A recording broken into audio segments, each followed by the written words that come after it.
Hello guys, good morning. For today's video guys is i-share ko sa inyo guys ang aming K1 visa journey. Ang aming DYI process guys. So ayan guys, nag-file kami way back 2022 sa March kasi na medyo na-delay siya guys kasi COVID talaga yon. So ayun guys, nag-file kami 2022 and then pagka April 2023 guys na RFA kami kasi si Brian ay may ano siya guys, may criminal history siya guys, pero yung in-include niya guys is police record lang talaga guys. So yung hinahanap nila guys is yung certified talaga copies na galing sa courthouse. So ayun guys, sinabihan ko na talaga si Brian na certified talaga dapat ang ating i-include kasi yun talaga ang hinahanap nila. So ayun, medyo ano siya guys, makipag ano siya sa akin kasi okay lang daw yung sa police record. So ayun guys, yun na nga, na-RFA na kami. So ayun, pagka June guys, na sent namin yung request nila, yung RFA namin. So after 2 weeks guys, na approve naman kami guys kasi hindi naman yun serious case guys. So ayun, sa mga petitioner dyan, sa mga beneficiary dyan na may mga nagfa-file din, tatanungin nyo yung mga petitioner nyo guys kasi kahit kahit hindi sabihin ng mga petitioner nyo guys na may mga case sila, kahit sobrang tagal na yun guys, dapat talaga guys nga i-disclose talaga yun guys kasi kahit hindi yan sila magsabi guys, malalaman talaga yan dito sa USCIS guys kasi mag-background check talaga sila sa mga petitioner para lang din sa ating mga beneficiary guys kasi i-make sure nila yung mga kapakanan din natin guys. So ayun, so tatanungin yung mga fiancé nyo dyan, mga petitioner nyo dyan, baka may case sila na sobrang tagal na, dapat talaga i-disclose yun guys. So pag hindi naman yun makikita guys kasi sobrang tagal na, so kailangan talaga mag-provide sila ng certification na records not found na galing talaga sa courthouse and then naka-certified talaga siya guys. So ayun.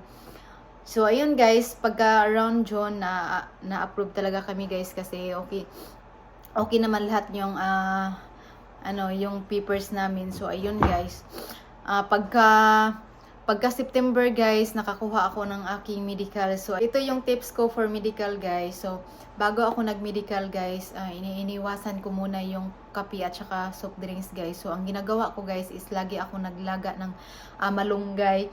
Tas iniinom ko yung tubig guys, sinipalit ko yung dahon at saka tubig. So iniinom ko yung tubig guys bago pagkagising ko and then bago ako matulog guys. So ayun guys, palagi ko iniinom and then yung kape guys, iniiwasan ko rin yan. So ang ginagawa ko guys is lagi ako uminom ng mainit na tubig.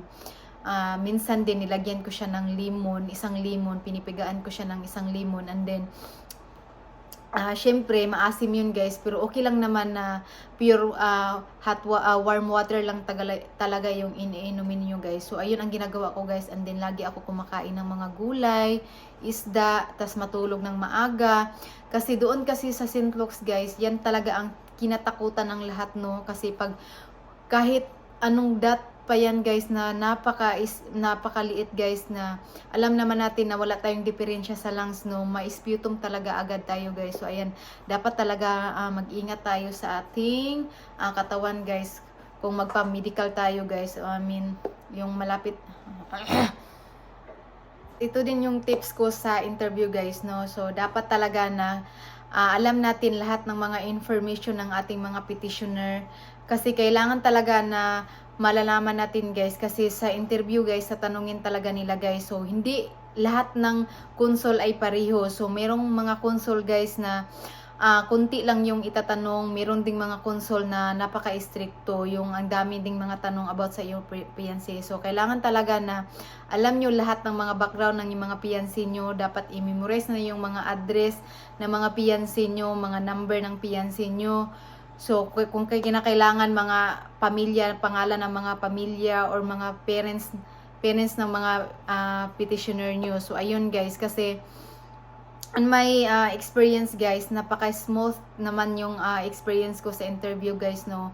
So, yung mag-overthink lang tayo guys na kinakabahan ganyan. So, ayun, ang daming mga ano guys, overthink na talaga. So, sa interview ko guys is napaka-smooth naman talaga guys kasi yung nag-interview sa akin sa Window 58 Pinay siya guys. So, ang hiningi lang niya na requirements guys is kinuha niya yung ano, yung brown envelope na result galing sa medical, and then may vert, NBI at saka Sinumar. So yung vert ko guys, yun lang ang tinanong niya guys kasi I am late registered. So pag late registered tayo guys, 2 page yung ano guys, yung vert natin na galing sa PSA, pero pag hindi late, isa lang talaga guys. So yun ang tinanong ng consul sa akin. Sabi niya, bakit daw ako late? So ang sinagot ko guys is negligence, kasi yun naman talaga ang nakalagay doon sa likod ng birth ko, kung ano, yan po talaga ang rason na bakit ako na late. So ayun, sobrang bait naman niya guys. So ayun, tinanong din niya sa akin kung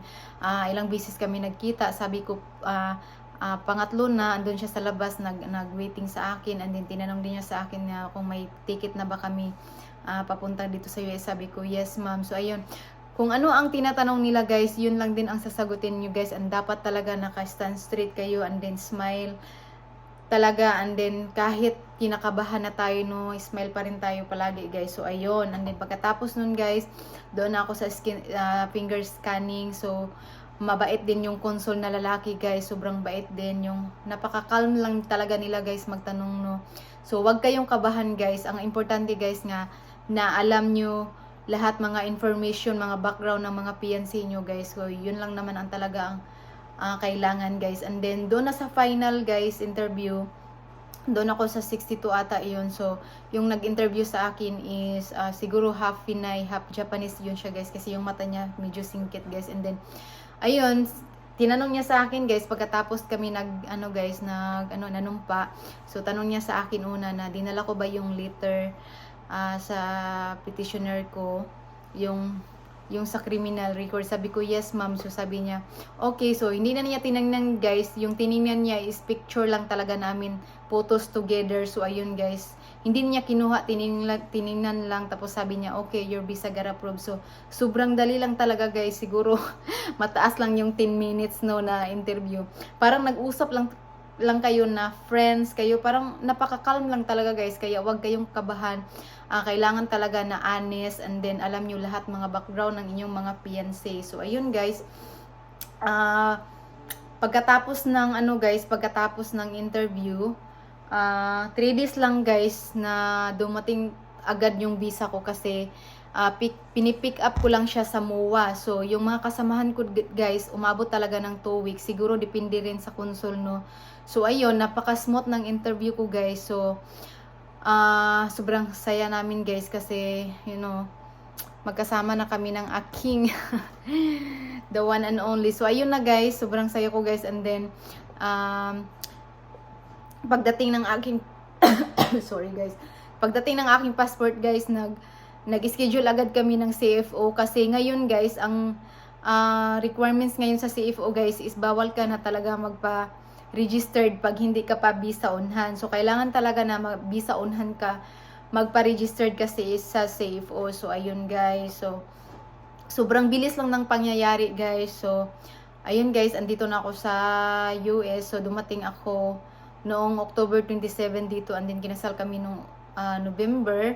So ayun guys, nag-gathered papers na kami guys para sa EOS. So kami lang din ang magpa-process guys, kasi alam naman namin ang mga requirements na. So ayun guys, makasave din tayo guys, no, pag tayo lang talaga ang magpa-process guys. So sa mga nag-process dyan, kailangan talaga guys, no, na alam nyo talaga mga background ng mga fiancé nyo, yung mga information ng fiancé nyo, kasi sa sinasabi ko din guys, yung sa mga criminal history, kasi ang dami rin ng mga beneficiary guys na nadi-denied sila kasi hindi sila nag-disclose ng kanilang mga criminal record guys. So may nababasa ako na mga ganyan guys, na nadi-denied sila kasi may yung fiancé pala, yung petitioner pala niya guys is may ano siya guys, may